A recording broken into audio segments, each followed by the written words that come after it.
अस्सलाम वालेकुम students, my name is Mohammad Waqas और आपको हम फ़िज़िक्स में चैप्टर नंबर 3 स्टार्ट करवाने जा रहे हैं।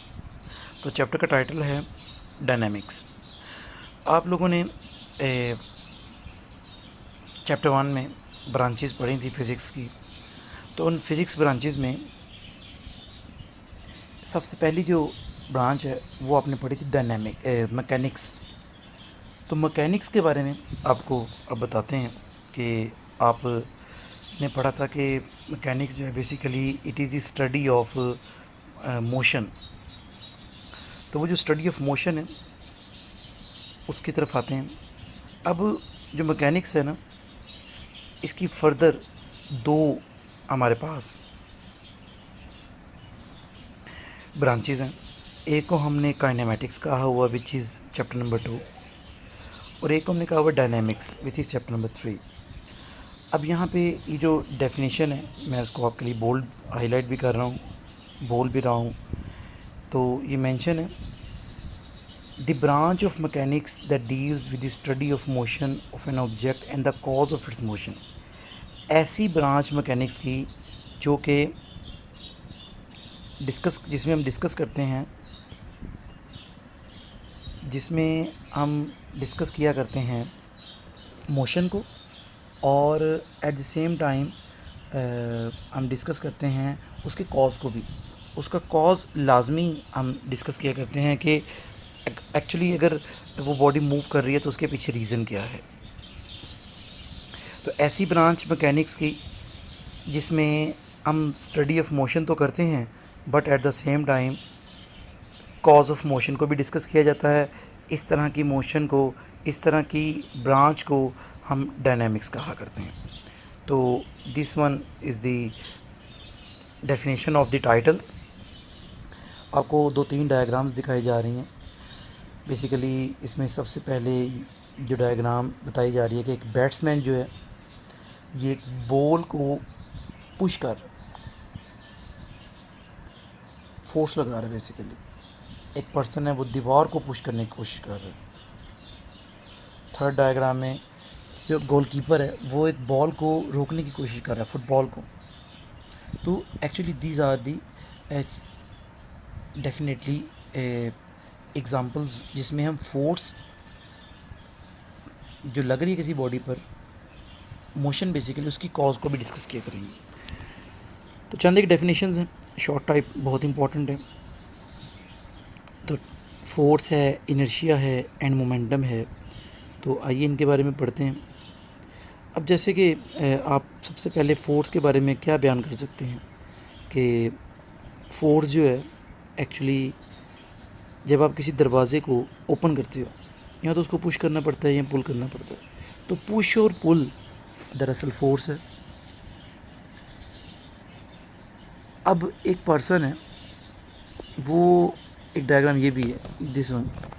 अब ये जो फूड वेंडर है डेफिनेटली ये भी अपनी जो व्हीकल है, व्हीकल ही कहेंगे इसको, इसकी इसकी जो रेडी है, कार्ट है, इसको भी पुश करता है, इसको फिर मूव करता है। तो पता ही लगा, जब आप किसी बॉडी को पुश या पुल करते हो डेफिनेटली वो मूव करती है, उस पर फोर्स एक्सर्ट होती है। तो फोर्स के लगाने से आप किसी भी बॉडी को मूव करवा सकते हो, एट द सेम टाइम उसको स्टॉप भी करवा सकते हो। अब जो वेंडर की मैंने आपसे एग्जाम बात की, उसमें ये बताया जा रहा है कि अगर आप उस पर फोर्स लगाओगे, आप वो वेंडर जो है वो फोर्स लगा के पुश करके अपने कार्ट की डायरेक्शन भी चेंज कर सकता है, स्पीड को भी मेंटेन कर सकता है, वगैरह वगैरह। बैट्समैन जो है, बॉलर उसको बॉल करता है, बैट्समैन अपने बैट की मदद से उस बॉल की डायरेक्शन चेंज कर देता है, स्पीड बदल देता है। ओके, ज़रूरी नहीं है कि हमेशा फोर्स जो है वो बॉडीज़ को मूव ही करे। फोर्स बॉडीज़ को स्टॉप भी करवा सकती है, जैसे डायग्राम नंबर 3.4 है। गोलकीपर बॉल को रोक रहा है,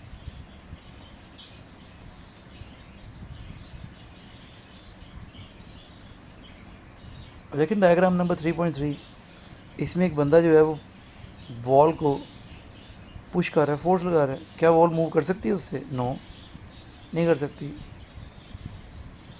हाँ, अगर कमज़ोर वॉल होगी तो फिर डेफिनेटली कर भी सकती है। तो ये डेफिनेशन के बारे में सुनिएगा इसकी। तो डेफिनेशन हमारे पास है, अ फोर्स मूव्स और tends to move. Force move करती है, मूव करने की कोशिश करती है। स्टॉप्स और टेंड्स टू स्टॉप, रोकती है, ये रोकने की कोशिश करती है ऑफ अ बॉडी। तो पता ये लगा, फोर्स किसी रेस्ट वाली बॉडी को मूव भी करवा सकती है और मूव करती हुई बॉडी को स्टॉप भी करवा सकती है।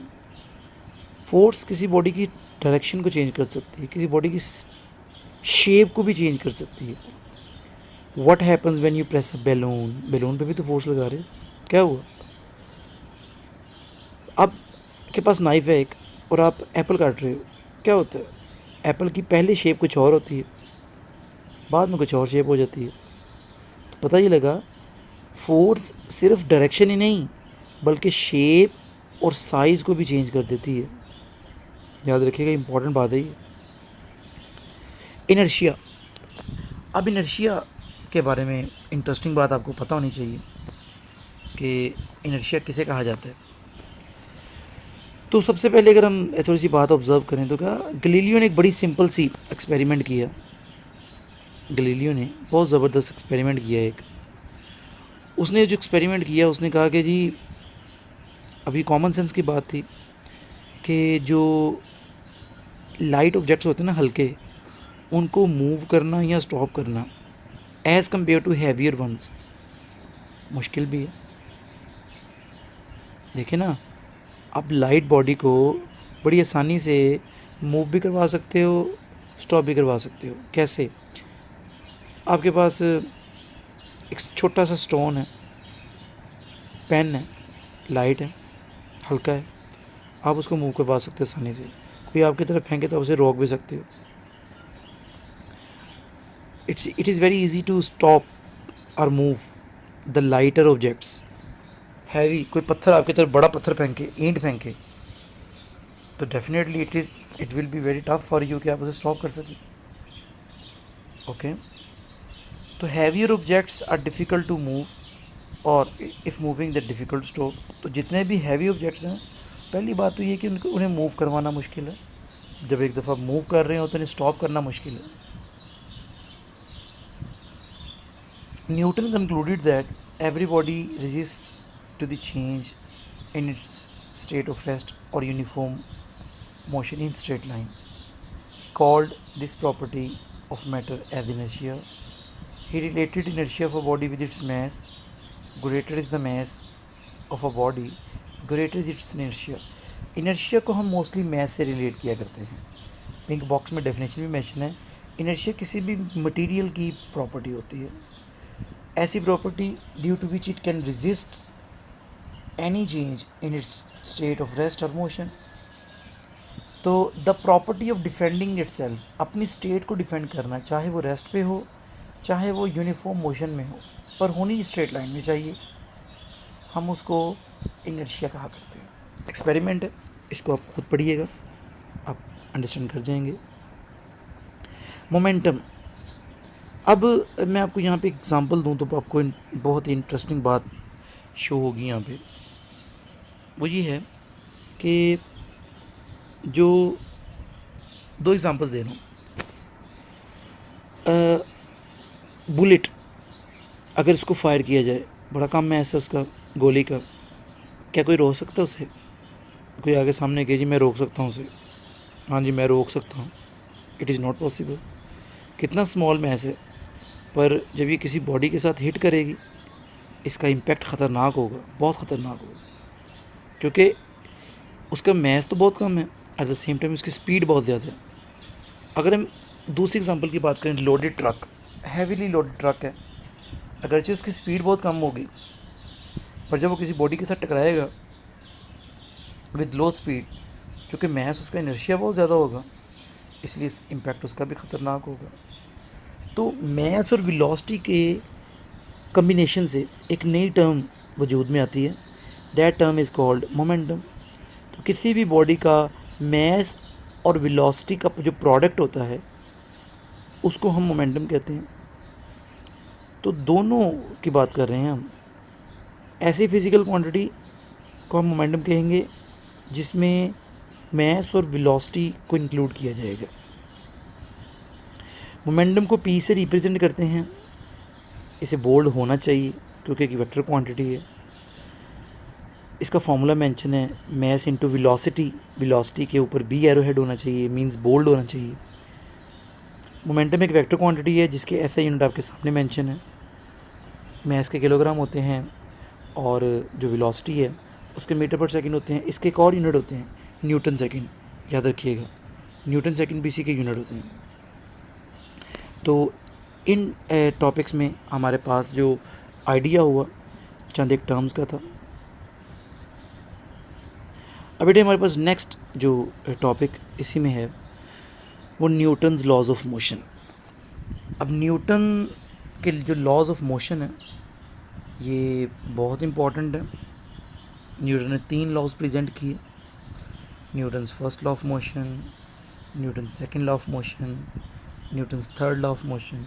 तो आइए सबसे पहले हम न्यूटन फर्स्ट लॉ के बारे में पढ़ते हैं।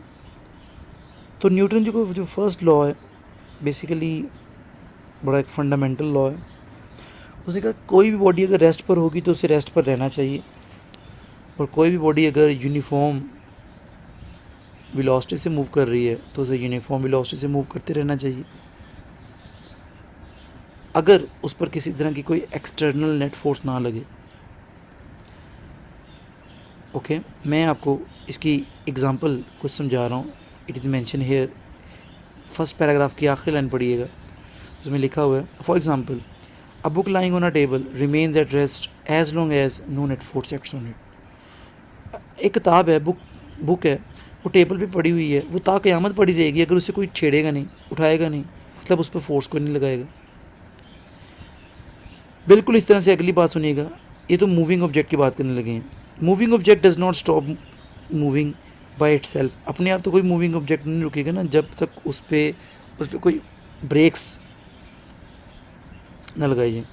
अ ball rolled on a rough ground stops earlier than the rolled on smooth ground. अब नोट करेंगे एक रफ ग्राउंड पे बॉल को फेंका गया है, वो जल्दी रुक जाएगी as compared to smooth ground. उस पर बहुत दूर तक वजह उसको अपोज करने वाली, रोकने वाली फोर्स नहीं है स्मूथ ग्राउंड पे। It is because rough surfaces offer greater friction. तो जो रफ सर्फेसिस हैं उसकी फ्रिक्शन ज़्यादा होती है, इस वजह से वो बॉल जल्दी स्टॉप हो जाएगा। और अगर कोई फोर्स ना हो अपोज करने वाली तो फिर बॉडी ता क़यामत मूव ही करती रहेगी। इसलिए स्टेटमेंट है a body continues its state of rest और uniform motion in a straight line provided no net force acts on it. Net force किसे कहते हैं ये डेफिनेशन लाजमी पड़ेगा in the yellow box. Net force is the resultant of all the forces acting on a body. अब हमारे पास Newton का जो फर्स्ट लॉ है इसको हम लॉ ऑफ इनर्शिया भी कहते हैं क्योंकि ये इनर्शियल प्रॉपर्टीज से डील करता है। तो अगर आपसे कोई कहे व्हाट इज़ या स्टेट लॉ ऑफ इनर्शिया तो आपने न्यूटन फर्स्ट लॉ ही की स्टेटमेंट लिखनी है, बहुत इंपॉर्टेंट है ये। आखिर में इसके बारे में जो लिखा हुआ है बहुत इंपॉर्टेंट एक शॉर्ट क्वेश्चन है। We have observe that the passenger standing in a bus fall toward when driver applies brake. आपने नोट किया होगा, आपने अगर बैठे हुए हैं सडनली अगर कोई ड्राइवर ब्रेक लगाता है तो आपका जो बॉडी है उसका जो अपर पार्ट है वो आगे की तरफ गिरता है। क्यों होता है सर अपर पार्ट? क्योंकि हमारी बॉडी का जो अपर पार्ट है उसका मैस ज़्यादा है, और मैस जिसका ज़्यादा होगा उसका इनर्शिया भी ज़्यादा होगा। It is because upper parts of their bodies tend to continue their motion while lower parts of their bodies in contact with the bus stop with it, hence they fall forward। तो lower part जो होता है वो stability की तरफ होता है, जबकि अपर पार्ट में इनर्शिया ज़्यादा होता है, जिसकी वजह से हमेशा जब भी ड्राइवर ब्रेक लगाएगा तो हम आगे की तरफ गिरते हैं। तो this is all about for this topic. अल्लाह हाफ़िज़।